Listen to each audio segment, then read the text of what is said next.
Today's morning devotional. God Himself was Daniel's teacher. Them that honor me I will honor. 1 Samuel chapter 2 verse 30.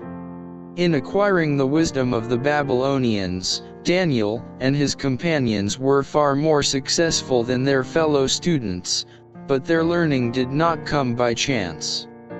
They obtained their knowledge by the faithful use of their powers, under the guidance of the Holy Spirit.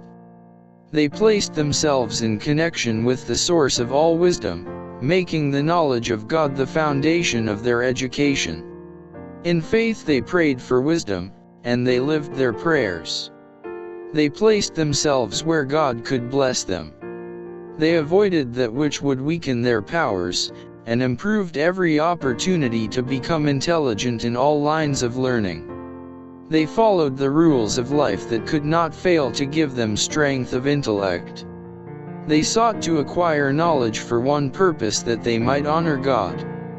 They realized that in order to stand as representatives of true religion amid the false religions of heathenism, they must have clearness of intellect and must perfect a Christian character. And God Himself was their teacher. Constantly praying, conscientiously studying, keeping in touch with the unseen, they walked with God as did Enoch. True success in any line of work is not the result of chance or accident or destiny. It is the outworking of God's providences, the reward of faith and discretion, of virtue and perseverance. Fine mental qualities and a high moral tone are not the result of accident. God gives opportunities. Success depends upon the use made of them.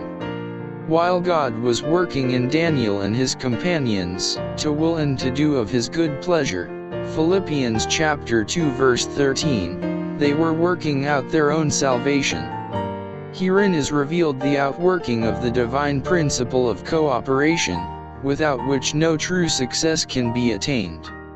Human effort avails nothing without divine power, and without human endeavor, divine effort is with many of no avail. To make God's grace our own, we must act our part.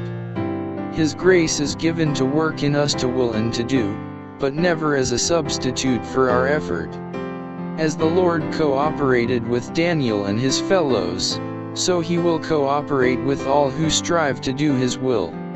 And by the impartation of His Spirit He will strengthen every true purpose, every noble resolution. Those who walk in the path of obedience will encounter many hindrances. Strong, subtle influences may bind them to the world, but the Lord is able to render futile every agency that works for the defeat of His chosen ones. In His strength they may overcome every temptation, conquer every difficulty.